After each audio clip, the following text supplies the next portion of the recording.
Hello, my name's Tony Rakup, and I'm a respiratory therapist at Beaufort Memorial Hospital, and I work in the Life Fit Wellness Center.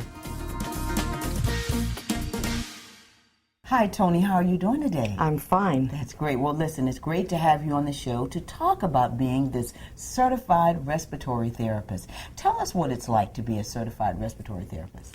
Well, I work in a lot of different areas. I can work in the hospital, I can work in a clinic, but right now I work in an outpatient clinic, and I do pulmonary rehab. I work with patients that are dependent on oxygen, and I work with, do breathing tests. So I do a little bit of everything. I never have a boring day. I know that. I can only imagine. Let's talk about the training that it took for you to become the certified respiratory therapist. I had to have 2 years of training, and then I sat for the national test, and then I went on and took another 2 years for an associate degree. And basically started off doing a lot of work in the hospital to kind of supplement that. Wow. Now let's talk about that, because when I talk about the training and the certification, I know there are a lot of young people who want to know, do they have to take a lot of science courses?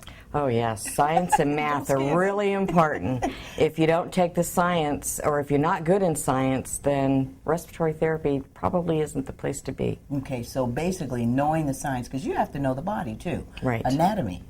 Anatomy and physiology, biology, chemistry, math. Right, and talking with the nurses, that's what we're finding out. And any of the doctors, you know, it takes a lot of math and a lot of science. How many years does it really take to become a certified respiratory therapist? Actually, 2 years. 2 years? Mm-hmm. Well, that's not bad. No, it's not. Let's talk about your inspiration, because I know when you're going into the healthcare profession, one of the things that comes to mind is that there's someone or something that prompt you to be who you are today. Well, I worked in a lot of different areas in the hospital. I started out as a nurse's aide when I was 16 and kind of looked around, see what was going on, saw what the nurses were doing, and decided that I really didn't want to do nursing. And then I saw the respiratory therapists, and they were always going everywhere. They worked with all different types of patients, all ages, and thought, that's what I really want to do. And it's been an excellent choice. I've been doing it for a good many years, and it's been very good to me. Okay, very good. Now, when we talk about the salary, you know, and this is the big question, because now they're sitting wondering what type of salary can you expect in being the certified respiratory therapist? Probably a starting salary for a new graduate is probably around $40,000 to $45,000 a year.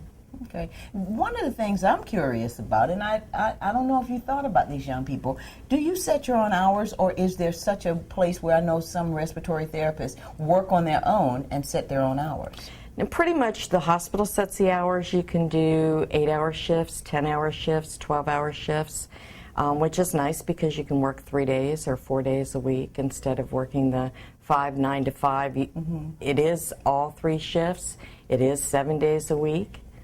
So holidays, weekends. How do you balance your personal life, your family life, and your career? I think you probably get used to the idea that you adjust things for, I can remember working holidays when my children were little, and you learn to adjust the holidays, and maybe you celebrate Christmas Eve instead of Christmas morning. So you learn to adjust to that because that's what you chose to do, is work in healthcare. Okay. Well, the last thing I want to ask you about is give your advice to the young people out there that are interested in going into the healthcare professions. Think about what it's like to take care of patients, to make sure that they can stay in their homes, or that they come into the hospital and they're having a lot of trouble breathing, and you've made them feel better. You've changed their day. You've helped them with their life. But also think about how it makes changes in your life and how you have to be committed. Look around, see what else there is out there.